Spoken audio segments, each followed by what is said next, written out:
Hello everybody, I'm Tim Blair, and this is the Clay County Times-Democrat Weekly Web Update for the February 5th edition, 2014.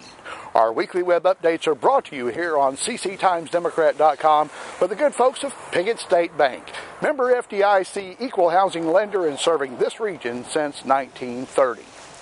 Well, we're coming to you late this week due to a little technical and health problems. Just running a little bit late this week, but we wanted to give you an update on the February 5th edition of the Clay County Times-Democrat. And as you can see from here, snow continues to be a big issue here in northeast Arkansas, as it has for much of the nation this year. And currently, not sure if you can make out the bank clock back there, but it's about 24 degrees here in late mid-morning, about almost 11 o'clock in the morning here on Monday morning.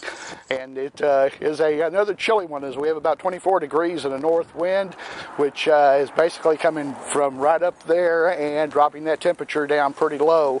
And we're expecting another temperatures in the teens tonight and tomorrow night. It's become quite an issue locally because of what the weather conditions have done to local utility rates, especially those who heat with electric have had a really hard winter, as although rates are only really marginally higher than they were at this time last year, people are using at least 2 to 3 times as much energy to heat their homes, and that has really put it in some pocketbooks and caused a lot of local discussion. And we'll be covering that more fully in the upcoming edition, the February 12th edition of the Clay County Times-Democrat. But we do still encourage you to pick up a copy of the Clay County Times-Democrat February 5th edition. We've got all the information on the grants that were granted to the city of Rector, the city of Piggott.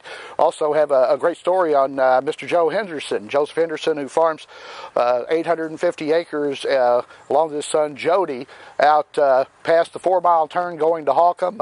He won a contest through Monsanto, donated the money to the Piggott Public Library. So hats off to him. We've got the details in this week's edition of the Clay County Times-Democrat. We also have an update on the abbreviated, or rather the stalled basketball season. Had all the results of the games from the week before, but of course if you're from around the Piggott area, you know we haven't had school all this past week. Missed 5 days there. Local schools are up to around 11 days out and starting to look to eat into both spring break and the end of school year, and we'll be reporting on that as it goes forward.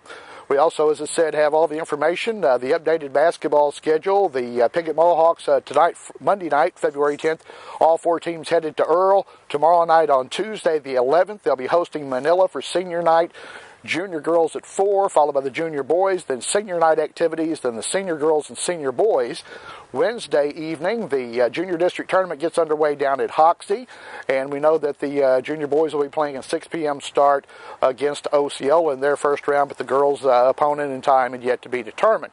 Now for the Rector Cougars, they're chugging along. Their junior district tournament will begin at Marmaduke tonight, Monday night, and we know the girls will be taking on Augusta in a 6 p.m. start down there.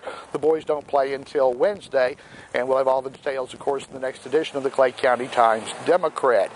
And also want to remind you that we'll be keeping all the information updated here on cctimesdemocrat.com, also posting that information to our Facebook page.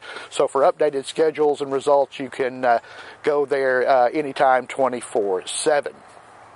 Well, we did have something interesting going on in the area recently. An artist, a performance artist named Tim Ude, visited the Hemingway-Pfeiffer Museum and Educational Center.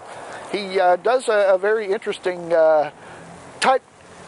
typing on a sheet of paper a novel. He's doing a farewell to arms. He'll be wrapping that up likely tomorrow, Tuesday, up in the Barn studio, typing it on exactly the same typewriter that was used to write the original by Ernest Hemingway. Of course, much of it written in that Barn studio at the time. And he was up there. We had a chance to stop by and check out some of that, and let's show it to you now.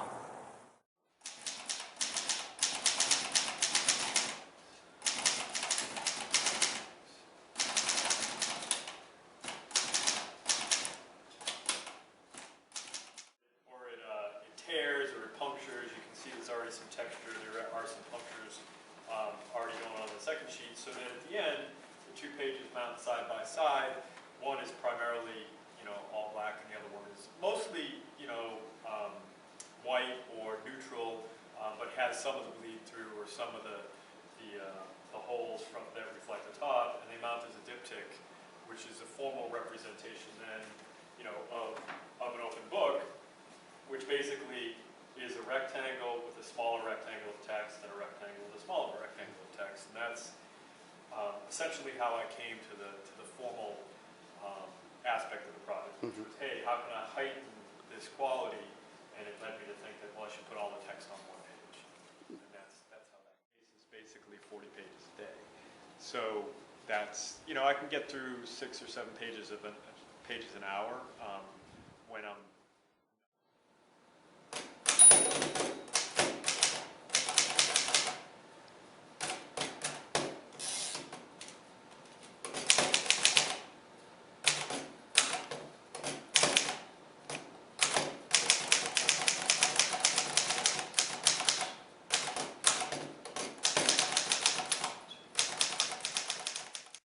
back on the chilly corner of West Jackson and North 3rd Street here in Piggott on Monday morning, the 10th day of February. Temperatures in the mid-20s and a pretty good breeze out here, but put on enough layers, you'll stay warm. Well, again, Tim Ude will be wrapping up Tuesday, and we'll have a complete story on that, photos and so forth, in the upcoming edition, the February 12th edition of the Clay County Times-Democrat.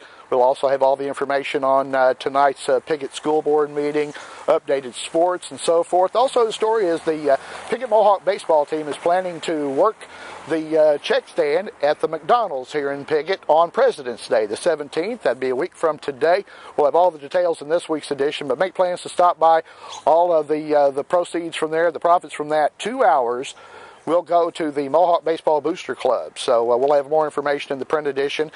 Also, of course, pick it up for the column, and we have a lot of great information also in this upcoming edition of the 12th edition of the Times-Democrat. Will have a special feature on Valentine's Day as well. So we encourage you to pick up a copy of that one as well.